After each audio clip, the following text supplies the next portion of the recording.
Today I want to talk about how I perceive saturation. Saturation is a topic that every music producer, YouTuber has already talked about, so you might be wondering, why do I do that as well? And that's also why I didn't do that for a long time, because I didn't want to be so generic. But I decided to just give it my own spin anyway now, because from continuously watching other people saturating stuff on YouTube, I more and more feel like that my way of thinking about it might be a little bit different. So I kind of try to transmit this workflow or emotion in this video. In order to do that, I will apply saturation on this track.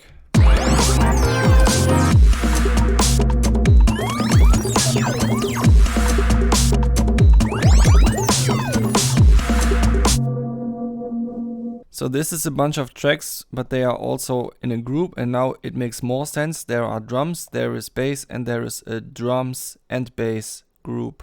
Some of the individual drums already have saturation on them, for example this kick. So it wouldn't make sense to add another instance of Saturn to it, even though a different kind of saturator might make sense if the kick didn't sound good already. But I think it does. The snare also already has saturation on it. So basically, when both the kick and the snare already have saturation on them, then the most important sounds in a drum set in most electronic styles of music are already done, and everything else can just do whatever it wants. Even though, of course, you can sometimes also saturate hi-hats or whatever you want. It is just that it just adds nice focus to the main instruments when you are distorting them hard. As you can see, I don't hold back on the amount of individual bands or even the way I shape the sound with strong saturation and volume differences and post EQ on each of these. So yeah, I'm just using this plugin to its full extent to get the sound that I want. Even though I gotta say, I kept it rather simple on this instance. Maybe I could get even more out of it, but maybe I should just keep it the way it is now because I already like the sound. The thing is, I always perceive saturation as a way to glue a sound into another sound or into itself. For example, here on the kick, the sampler instance and set Saturn right after it. So in this case, I'm just gluing the sound into itself. But here on the snare instance, it's a little bit different. There I have this instance of Manta, which I use to resonate the fundamental frequency of the snare a little bit. Creates this fat sound, and yeah, I'm using the distortion to basically glue the dry sound into the fat sound so that they sound coherent with each other, because otherwise it's a little bit audible that there is just a bandpass part of the signal slapped on top of the normal signal sometimes. Now, considering this idea that saturation can be used to glue multiple things together, you can actually see that as a thing that has multiple layers to it, because now that individual sounds have been glued into themselves, I can also just glue the entire group of drums. I already have a layer here, and one of these layers is the new free clip from Venn Audio's free suite of plugins. It's basically just like the old free clip, but with a much better interface, and it sounds like this.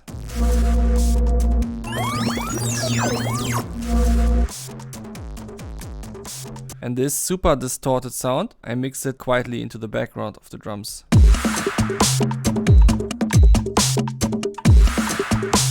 To get that crunch out of it. But now I want to glue the crunchy sound into the dry sound and also the drums all together. So I make an instance of Saturn and I start a new band and only listen to that band. I hope that you have a subwoofer or wearing headphones now, because otherwise you might have a problem with this section of the video, like don't listen to it on a phone, I guess. Now, the first thing I always do is drive to 100% and see what it does. And yeah, in the low end it usually makes some plop. But then you just try to find out what's the best plop, and I really like that you can actually scroll this thing and don't have to click on it every time. A lot of plugins that have drop-down menus don't have such a nice workflow, but you know, that's why FabFilter is so popular and everything.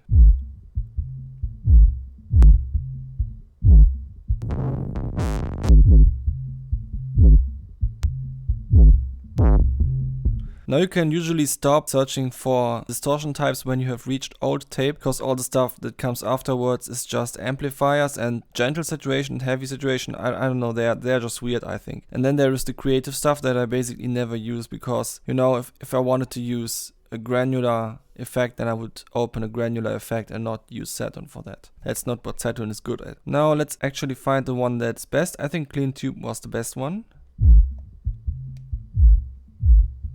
Now you have to find a spot where the balance between the coherency of a distorted sound and the low end of a dry sound is like perfectly placed.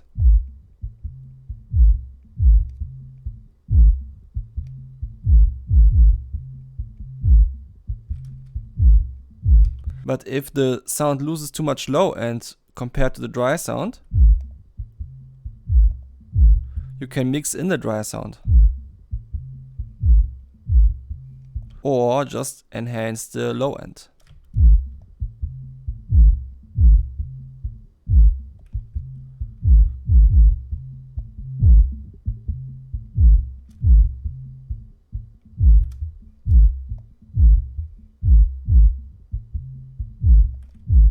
By going down with the mid-range, we can make it have a slight dip towards the crossover frequency, which is very nice when it's being mixed with the next band.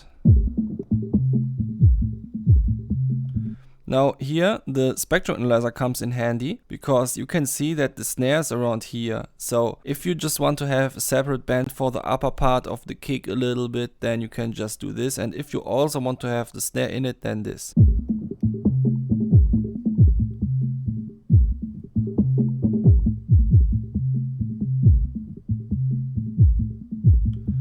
I like it to be just the kick.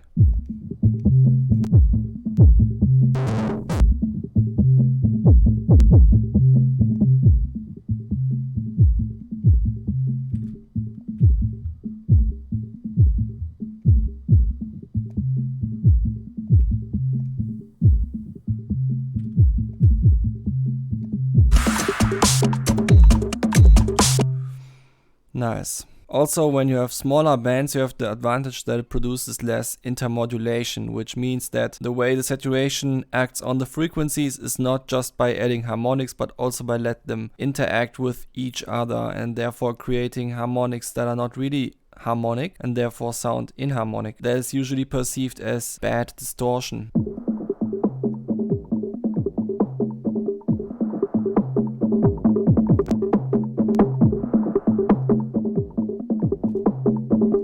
Now here we have a nice example of why this plugin should always be used in mid-side mode, because it crunches a little bit too hard when the snare hits, but it does add some nice shimmer to the side signal. So why don't we just let it react more to the side signal entirely?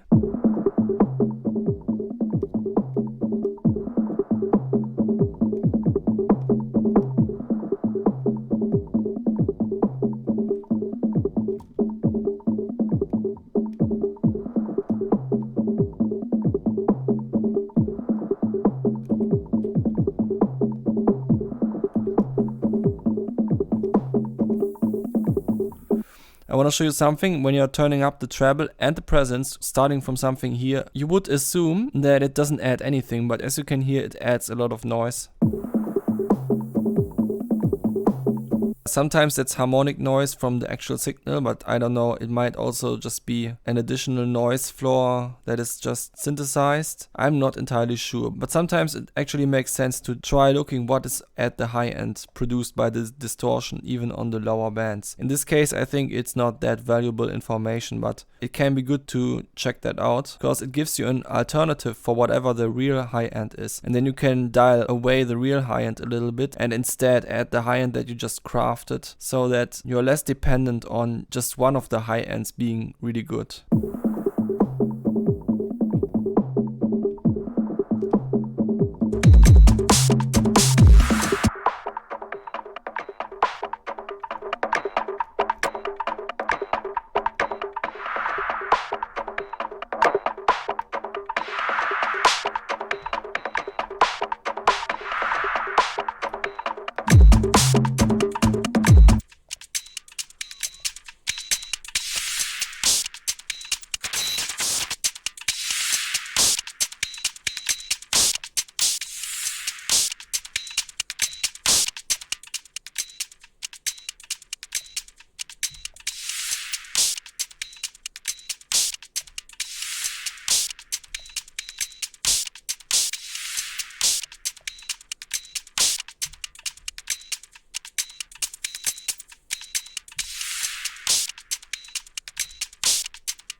Now I cannot go very high on this band, which usually means that I have to separate the band even more to get away with less intermodulation. Yeah, that works.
Nice. Now as you can hear, I glued all the drums more together, and that's why the drums in general now work better in the mix as well. As you have probably noticed, I work a lot by listening to stuff in solo. That is probably a controversial way of making music, because I always read everywhere that people are very proud about never using solo for anything, because you have to listen to something in the mix to know if it works in the mix.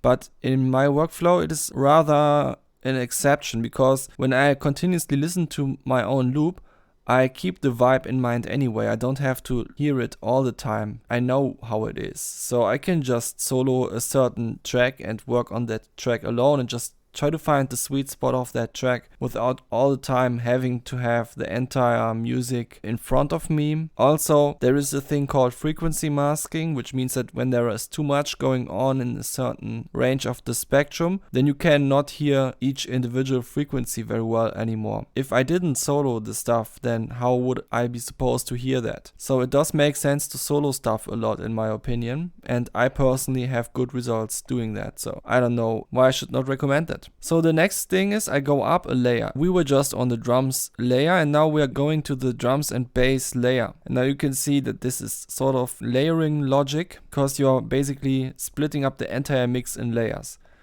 And later on I could actually make another layer by grouping some of these things together or something. At some point it gets a little bit too much when you're doing that all the time. But I'm also trying that on the drums and bass group now, which already has a Waveshaper on it. This is an experiment that I just did some days ago with Waveshapers. Listen to it.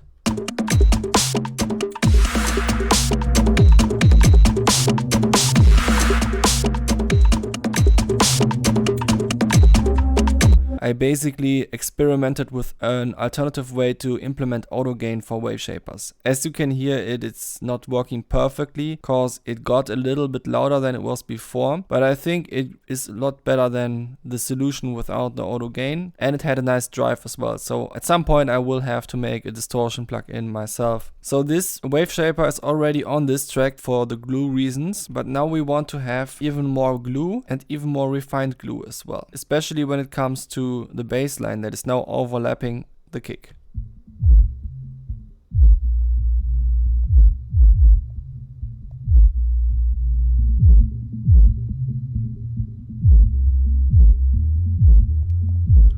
This time I think I can be a little bit more generous with the range of the signal. You also have to consider that the more crossovers you make, the more artifacts are there from the crossover frequencies. I'm not actually sure what kind of method is used in Saturn to make crossover frequencies. I mean, I could check.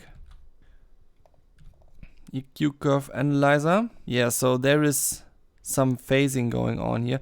And of course this is not a perfect representation of what's going on here, because this is not an equalizer plugin but a saturation plugin, and that kind of messes up the measurements of this plugin a little bit. And also because Saturn has latency, turn this off, then it is slightly better but not quite there yet. But what we can clearly see is that there is a phase shift from the crossover frequency. So this is not linear phase even in HQ mode, I guess. The thing is just I'm less concerned about the phase shifts and more about about the strength of the overall sound. It is a compromise that I'm usually willing to make. I just make a lot of bands and I don't care so much about the crossovers, cause as long as it sounds better after than before, why would I care?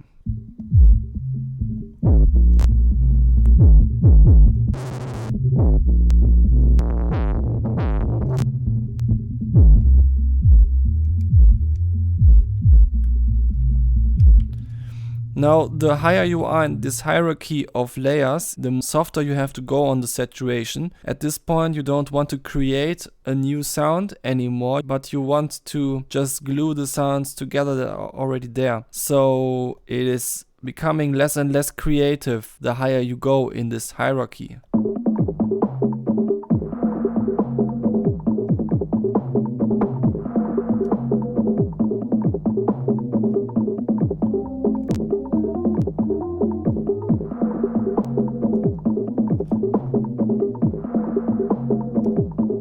Can be a little bit hard to explain why I choose certain types, but on this particular section I just felt like clean tube has a little bit more of an uplifting sound than warm tube.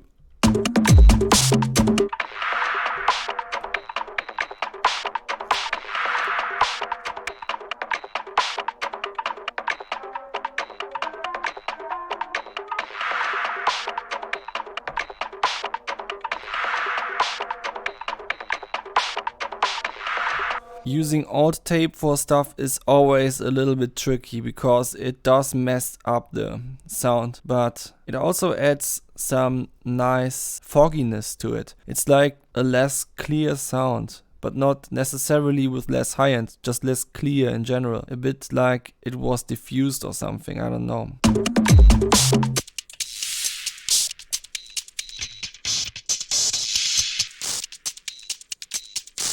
In the high end, at least on this track, it sounds a bit like you're just crushing some metal or something. It makes no sense.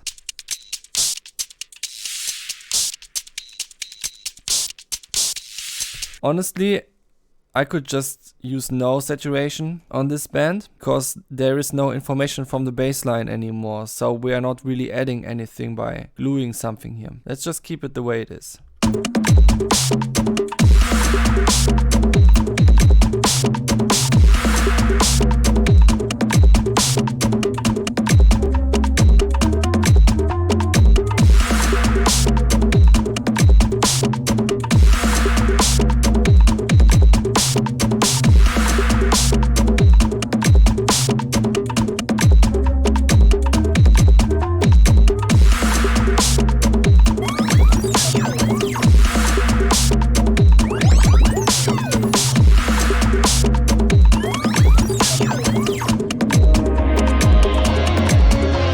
Now, when you have reached this point of the process, you ironically sometimes have to go back, because what I just heard was that it is a bit too distorted in general. And that's often what happens when you're using this technique, because obviously you are putting a lot of distortion plugins on top of each other like there is no tomorrow. You actually have to go back into the last step of the hierarchy and see if you can relax the sound a little bit.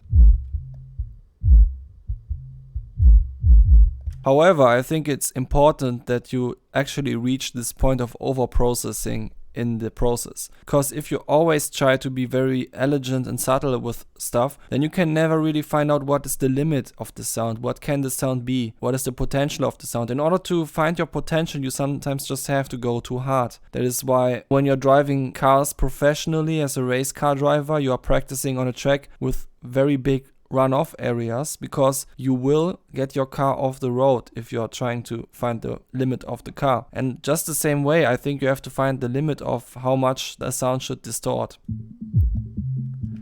That's why I think we should normalize overprocessing things and then going back to the fine sound that should actually be the sound that you want to go for.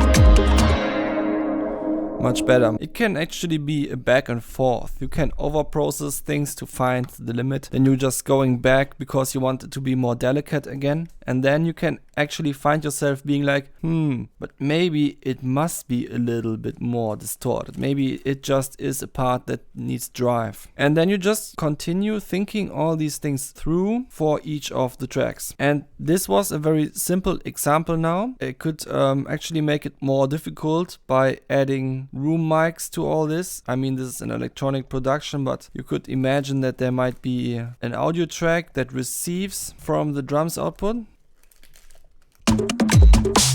And this is now the drums reverb send. And there you can put some reverb on 100%.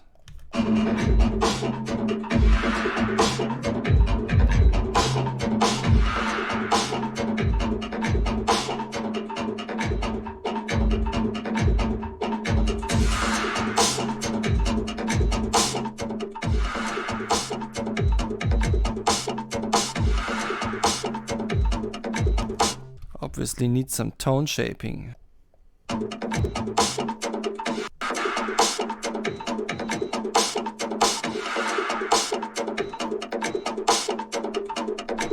And then, since this also goes into the drums bass G, it will also be glued by this instance of Saturn.